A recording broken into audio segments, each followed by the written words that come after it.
ആള് നല്ല ചൂടില്ല. സംഭവങ്ങൾ അറിഞ്ഞിട്ടുണ്ടാവും. ഇനി അഥവാ അറിഞ്ഞില്ലേ നീ കയറി എഴുന്നള്ളിക്കാൻ നിൽക്കുന്നു വേണ്ട. എന്ത് ചെറ്റത്തരമാടാ നീ കാണിച്ച നോയിന്റെ മക്കളെ. എന്തിനാണ് ആറ്റുവാൻ്റെ വീട്ടിൽ പോയത്? നോക്കിറങ്ങിപ്പോടാ. ചോദിച്ച കേട്ടില്ലേ എന്തിനാ ആറ്റുവാക്കാരെ വീട്ടിലേക്ക് കെട്ടിയെടുത്തെന്നു? കാട്ടാന കരിമ്പും കാട്ടി കയറിയ പോലെ ആയിരുന്നല്ലോടാ പ്രകടനം. എടാ, ആണുങ്ങളില്ലാത്ത നേരം നോക്കി വീട്ടിൽ കയറി പെണ്ണുങ്ങളെ പൊക്കിക്കൊണ്ട് പോകുന്നതേ ആണത്തമല്ല. നീ എന്ത് പോക്കരത്തിനും കാണിച്ചാലും രക്ഷപ്പെടുത്താൻ ഞാനൊരു കോന്തലുണ്ടല്ലോ. ആ ഹുങ്കല്ലടാ കൊച്ചു. അയ്യോ, കൊച്ചുകുട്ടനല്ല, എല്ലാം ഇവനാ ചെയ്തത്. നീ മിണ്ടി പോ. അവര് നമ്മളെ പറഞ്ഞു പറ്റിക്കായിരുന്നില്ല സാറേ. അതുകൊണ്ട് നീ എന്നും ചെയ്തോളല്ലേ? അതിക്രമിച്ച് വീട്ടിൽ കയറുക, പെണ്ണിനെ തട്ടിക്കൊണ്ടു പോരാൻ ശ്രമിക്കുക, സംസ്ഥാനം ഭരിക്കുന്ന മന്ത്രിയെ ഉപദ്രവിക്കുക, കടലച്ചാറ് കണ്ണിക്കൂരി ഒഴിക്കുക. കേസ് ചാർജ് ഏതൊക്കെ വകുപ്പിലാണ് നീ അകത്താവെന്നറിയോ? പിന്നെ ഞാനല്ല ദൈവം തമ്മിൽ വിചാരിച്ചാലും നിന്നെ ഊരിക്കൊണ്ട് വരാൻ പറ്റില്ല. ഇതിലും ഭേദം അത് തന്നെയാ. അതേടാ, ഇപ്പൊ എനിക്കും അതന്നെ തോന്നുന്നേ. നിന്നെ പൊക്കി ആമത്തിലിടാൻ ആ അഡീഷണൽ DGP സംഘം ഇറങ്ങി പുറപ്പെട്ടതാ. അവരുടെ കൈ നിന്നെ കിട്ടിയ നീ നോക്കി ഉണ്ടാവുന്ന കൊള്ള പന്നി. ചെയ്യാൻ ഞാൻ ആ പെണ്ണുകാരൻ ചത്തുകളെന്ന് പറഞ്ഞുകൊണ്ടാ, അല്ല നിന്റെ മോന്ത കണ്ടിട്ടൊന്നുമല്ല.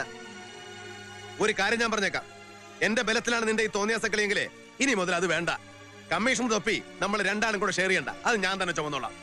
നീ കാണിക്കുന്ന തെണ്ടിത്തരത്തിന് മുഴുവൻ മേലാഫീസർമാരുടെ മീശുരുട്ടിന് മുമ്പിൽ ഓച്ചാനിച്ച് നിൽക്കാൻ എനിക്ക് വയ്യടാം. രാഷ്ട്രീയത്തിലെ രോമാഞ്ചവും പ്രതീക്ഷയുമായ ഒരു മണ്ഡലം പ്രസിഡന്റിനെ കൊണ്ടാണ് ഈ ചുമടെടുപ്പിക്കണമെന്ന് ഓർക്കണം. പറഞ്ഞിട്ട് എന്താ കാര്യം? ആനിച്ചായ ഒരു കൈ ഒന്ന് താങ്ങിയ. ചുമടെടുക്കുന്നവനാണോ നാളെ ചുക്കാൻ പിടിക്കുന്നത്? അന്ന് തനിക്കും വരാലോ. ഓ, നമ്മളൊക്കെ മന്ത്രിയാകുമ്പോഴേക്കും ആ ചഹൽക്ക ഇങ്ങ് കേരളത്തിൽ ഒത്തും. അതെന്താണോ? ഓ, ഈ കൗബീനത്തിനകത്ത് വരെ ഒളിച്ചിരുന്ന് ക്യാമറ പിടിക്കുന്ന പണിയില്ലേ, അതിന്റെ കാര്യമാണ് പറഞ്ഞത്. ഇപ്പൊ തന്നെ ഈ സൂട്ട് കേസുമായി വന്ന അബ്കാരി മുതലാളിമാരിൽ ഒരുത്തന്റെ പാന്റിന്റെ മുൻവശം കുറച്ച് കൂടുതൽ വീർത്തിരിപ്പുണ്ടായിരുന്നോ എന്നൊരു സംശയം. ടെഹൽക്കാരോർക്കാൻ പറ്റ വല്ലതാണെന്ന് ആർക്കറിയാം. ചുമ്മാ പേടിപ്പിക്കാനോ കോപ്പെ? ക്യാമറ എവിടെ വേണമെങ്കിലും ഒളിപ്പിക്കാലോ. അബ്കാരിമാർ അന്തരാരിയൊന്നും കാണിക്കത്തില്ല. ആന്റപ്പോ 150 കോടിയുടെ സഹായമായി ഞാൻ ചെയ്തു കൊടുത്തിരിക്കുന്നത്. റവന്യൂ റിക്കവറി ആയ കിസ്ത് കുടിശ്ശേരിക്ക് ഒരാൾ കേരള സ്റ്റേ നമ്മളെ കൊണ്ട് ആകാവുന്നൊരു കൊച്ചു സഹായം. നീ വെട്ടി കൊണ്ടുപോയി സ്റ്റോറി വെക്ക്. പിന്നെ 2 രൂപ ഉണ്ട്. പിന്നെ എങ്ങനെയാ സർക്കാരിന് ശമ്പളം കൊടുക്കാൻ കാശുണ്ടാവുന്നത്?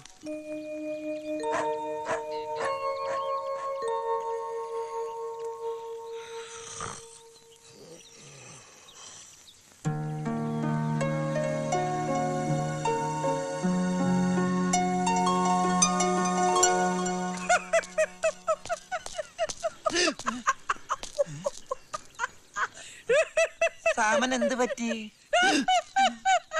എടോ, എന്ത് പറ്റിയെന്ന്? ഈശ്വര, കണ്ടങ്ങിരിക്കും ജനങ്ങളെ മുഴുവട്ടനാക്കി മാറ്റുന്നതും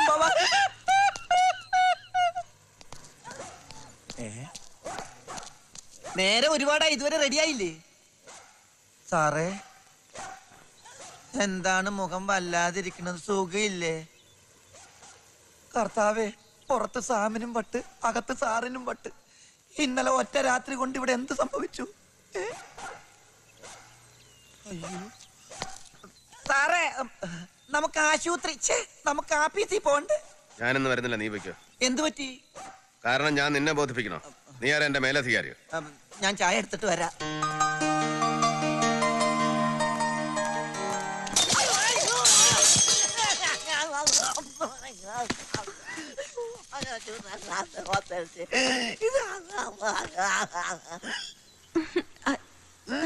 സോറി.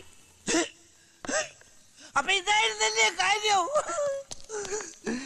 നിങ്ങൾ രാത്രിയിൽ വേണ്ടാതിനൊക്കെ കാണിച്ചിട്ട് പാവം പത്രത്തിന് എന്തിനാ രാവിലെ ചായ പുഴുകിയത്? സോറി, ഞാൻ കണ്ടില്ല. കാണൂല, ആരും ഈ പത്രത്തിനെ കാണൂല. പത്രത്തിൽ വെറും പാറയല്ലേ, ആർക്ക് വേണമെങ്കിലും എപ്പോഴെങ്കിലും കയറി പള്ളി പണിയാലോ. സെൻട്രി സാമൻ ചിരിച്ചതിന്റെ അർത്ഥം എനിക്ക് ഇപ്പോഴാ പിടികിട്ടിയത്. ഇന്നലെ രാത്രി സാറിന്റെ ചരിത്രം നഷ്ടപ്പെട്ടു അല്ലേ? മതി, രാവിലെ ഞാൻ ഊഹിച്ചെടുത്ത് പൂരിപ്പിച്ചോളാം. ചായ കുടിക്കണ്ടേ? ഞാൻ ഇട്ടോണ്ട് വരാം.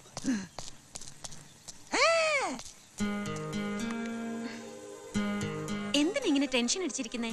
എന്നോട് ദേഷ്യാണോ? ഞാൻ എന്ത് പണിയാ ഇന്നലെ കാണിച്ചത്? നീ എന്തൊക്കെ പുകിലാണോ ഉണ്ടാകാൻ പോകുന്നത്? ഒന്നാമതേ ഏമാർക്ക് ഒന്നിനും എന്നെ കണ്ണെടുത്താ കണ്ടുകൂടാ. ഇനി മുഖ്യമന്ത്രിയുടെ മോളെ രാത്രി കൂടെ താമസിപ്പിച്ചു എന്ന് കൂടെ അറിഞ്ഞാ അതൊക്കെ പോട്ടെ, എന്റെ അച്ഛന്റെ മുഖത്ത് ഞാൻ അങ്ങനെ നോക്കും. അതിന് ഞാൻ ഇവിടെയാണെന്ന് അച്ഛനെ അറിയില്ലല്ലോ. ഇന്നലെ രാത്രി തന്നെ ഞാൻ അച്ഛനെ വിളിച്ചു പറഞ്ഞു, ഫ്രണ്ട് രാധയുടെ വീട്ടിലാണ്, രാവിലെ എത്തുള്ളൂന്ന്. ഇന്നലെ രാത്രിയിലെ കോല എന്തായിരുന്നു ഓർമ്മയുണ്ടോ? അത് കണ്ടപ്പോ ഇട്ടിട്ട് പോവാനും തോന്നിയില്ല. അത് വെള്ളം ഒഴിച്ചാ പിന്നെ എന്റെ കോലം അങ്ങനെയൊക്കെ തന്നെയാ. ഇതിലൊക്കെ താൻ എന്തിനാ ഇടപെടുന്നത്? അപ്പൊ ഇത്രയൊക്കെ ആയിട്ട് എന്നെ മനസ്സിലാക്കിയിട്ടില്ല? എന്നോട് ഒട്ടും സ്നേഹം തോന്നുന്നില്ല അല്ലേ? എടോ തന്നെ പോലൊരു പെണ്ണിനെ സ്നേഹിക്കാൻ കൊള്ളാവുന്ന ഒരുത്തനല്ല ഞാൻ. എന്നെ പറ്റി മീരയ്ക്ക് വല്ലതും അറിയോ? എനിക്കൊന്നും അറിയണ്ട. എനിക്ക് ഈ രാക്ഷസനെ ഒത്തിരി ഇഷ്ടം.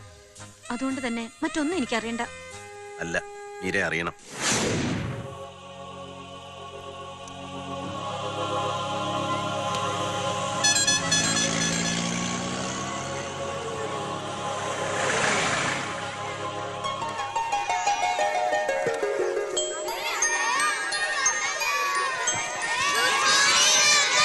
Good morning. വന്നേ. എന്താ പനി മാറിയോ?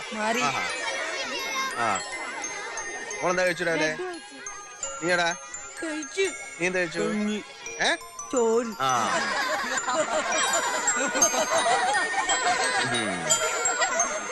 അമ്മ എവിടെ? അപ്പോളോട് ഞാൻ ഇന്നലെ പറഞ്ഞതേ ഉള്ളൂ അച്ഛനെ കാണണോന്ന്. അതുകൊണ്ടല്ലേ അച്ഛൻ വന്നത്. അച്ഛന്റെ പൊന്നുമോട് വാ. എന്റെ മോളാ അമ്മു. എനിക്കറിയാം. ദേ, ഇത് മോൾക്ക് കൊണ്ടുവന്നതാ. എങ്ങനെയുണ്ട്? ഹായ്, നല്ല പാവക്കുട്ടി. Anti, thanks anti. ഇപ്പൊ മനസ്സിലായോ? മീര എല്ലാം അറിഞ്ഞുകൊണ്ട് തന്നെയാണ് ഈ കക്ഷിയെ ഇഷ്ടപ്പെട്ടതെന്ന്. കമ്മീഷണർക്ക് ഒരു മോളുള്ള കാര്യവും അവളുടെ അസുഖ കാര്യവും എല്ലാം എനിക്കറിയായിരുന്നു. മരിച്ചുപോയ മോളുടെ അമ്മയെ കുറിച്ച് പോലും ചോദിക്കാതിരുന്നത് എല്ലാം സമയമാവുമ്പോ ആകാന്ന് കരുതിയ. എന്റെ അമ്മയെ കൊന്നതാ കള്ളന്മാര്, അല്ലേ അച്ഛാ? Is it true? ഇപ്പോ മീരയ്ക്ക് എന്റെ മുഴുവൻ കഥകളും അറിയില്ല. മോളോട്ടേക്ക് അച്ഛനക്ക് വരാം. നിങ്ങൾക്കൊക്കെ മീശ ചുരുട്ടി പേടിപ്പിക്കുന്ന ധിക്കാരിയായ രാമനാഥനെ അറിയും, രാക്ഷസനായ രാമനാഥൻ. പക്ഷേ മീരയ്ക്ക് അറിയാത്ത ഒരു രാമനാഥൻ 8 വർഷങ്ങൾക്ക് മുമ്പ് ഇവിടെ ജീവിച്ചിരുന്നു. പ്രാണനേക്കാൾ വലുത് സത്യവും നീതിയുമാണെന്ന് വിശ്വസിച്ചിരുന്ന, പച്ചനോട്ടുകൾക്ക് മുമ്പിൽ പതറാത്ത, മദ്യം കൈകൊണ്ട് തൊടാത്ത ജെന്റിൽമാൻ രാമനാഥൻ. വയറു പൊരിയുമ്പോൾ ഒരുപിടി ചോറ് മോഷ്ടിക്കുന്നവനല്ല, ഭരണത്തിന്റെ ഇടനാഴികളിൽ പതിയിരിക്കുന്ന പൊളിറ്റിക്കൽ ലിസാർഡുകളാണ് യഥാർത്ഥ ക്രിമിനൽസ് എന്ന് തിരിച്ചറിഞ്ഞ കാലം. അങ്ങനെ ഒരു ക്രിമിനൽ രാമനാഥന്റെ ഹിറ്റ് ലിസ്റ്റിലെ 1ാം പേരുകാരനായി. സുലൈമാൻ റാവുത്തർ. രാജ്യം ഭരിക്കുന്ന ഭരണാധികാരികളുടെയും അവരെ ഭരിക്കുന്ന ബ്യൂറോക്രാറ്റുകളുടെയും കണ്ണുലുണ്ണിയാണ് സുലൈമാൻ എന്നറിഞ്ഞിട്ടും ചങ്കുറപ്പോടെ അയാളെ കയ്യാമം വെച്ച് ഞാൻ തുറുങ്ങിലടച്ചു. പത്രങ്ങളും മാധ്യമങ്ങളും ആദർശധീരനായ രാമനാഥനെ വാനോളം പുകഴ്ത്തി. പക്ഷേ സുലൈമാൻ റാവുത്തറുടെ അറസ്റ്റിൽ ഞെട്ടിവിറച്ച അധികാരി വൃന്ദവും അവരെ സേവിച്ച ഡിപ്പാർട്ട്മെന്റിലെ എന്റെ ഏമാന്മാരും കൂടെ എനിക്ക് തന്ന എന്താണെന്ന് മീരയ്ക്കറിയോ? സ്നേഹം കൊണ്ട് പൊതിഞ്ഞ, സന്തോഷം കൊണ്ട് നിറഞ്ഞ എന്റെ കൊച്ചു കുടുംബത്തെ പിച്ചു ചീന്തി പെട്ടിയിലാക്കി അവരെനിക്ക് സമ്മാനമായി തന്നു.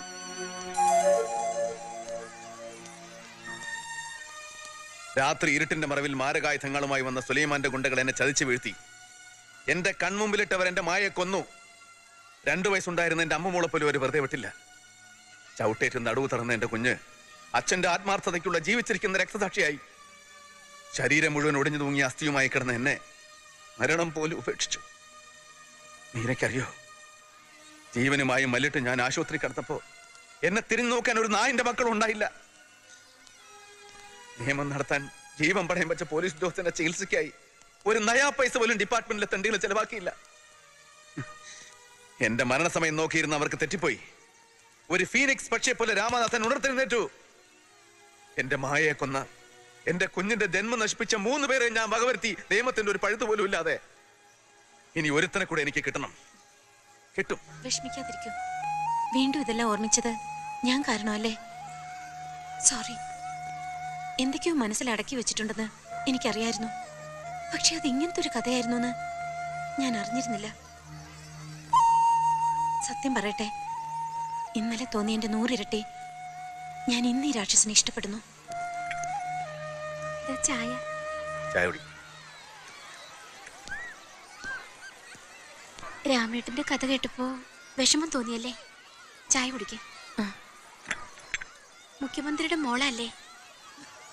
അതെ, മീര. ഞാൻ മാലതി. മീരയെ പറ്റി അപ്പു പറയാറുണ്ട്. ആളെ കണ്ടപ്പോ തന്നെ എനിക്ക് മനസ്സിലായി. രാമനാഥൻ സാറിന്റെ ഭാര്യയുടെ അനിയത്തിയാ. അമ്മുവിന്റെ കൂടെ ഇവിടെ തന്നെയാണോ? അതെ, അമ്മമോളെ പോലെ തന്നെയാ എനിക്ക് മറ്റു കുഞ്ഞുങ്ങളും. രാമേട്ടൻ നടത്തുന്ന സ്ഥാപനം ആയതുകൊണ്ട് എനിക്കിത് വീടായി. അനാഥയായിട്ട് വളർന്നതുകൊണ്ടാവാം അനാഥ കുട്ടികളെ എന്നും എനിക്ക് ജീവനായിരുന്നു. രാമേട്ടനും ഞങ്ങളെപ്പോലെ ആയിരുന്നു എന്ന് കേട്ടിട്ടുണ്ട്. അങ്ങനെ ഞങ്ങൾ അനാഥരുടെ ഒരു കുടുംബമായിരുന്നു.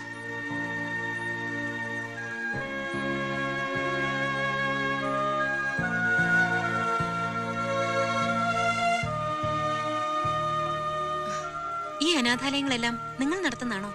അതെ, ഇതുപോലെ 10ഓളം അനാഥാലയങ്ങളിലായി 3000ഓളം കുട്ടികളുണ്ട്. അന്ധരും മൂകരും മാനസിക രോഗികളുമായിട്ടുള്ളവരാണ് അധികവും. ലക്ഷക്കണക്കിന് രൂപ ചെലവുണ്ട് ഇതിന് നടത്തിപ്പിനായി. പക്ഷേ ആരോടും ഞങ്ങൾ പൈസ പിരിക്കാറില്ല. എല്ലാം രാമേട്ടൻ തരുന്നതാ. ഇതെല്ലാം നോക്കി നടത്തുന്നത് ഞാൻ തന്നെ. കുറെ ജോലിക്കാരും ഉണ്ട്, പിന്നെ അപ്പോ സഹായിക്കും. എനിക്ക് മാലതിയോട് ബഹുമാനം തോന്നുന്നു. ഈ കൊച്ചു പ്രായത്തിൽ ഇത്ര വലിയ ത്യാഗം ചെയ്യാന്ന് വെച്ചാ. ത്യാഗമോ? ഇതെന്റെ ആഗ്രഹമാണ്. ഇങ്ങനെ കുഞ്ഞുങ്ങളുടെ ലോകത്ത് രാമേട്ടനും അമ്മുവുമായി ഇതുപോലെ ജീവിച്ച് മരിച്ചാൽ മാത്രം മതി എനിക്ക്.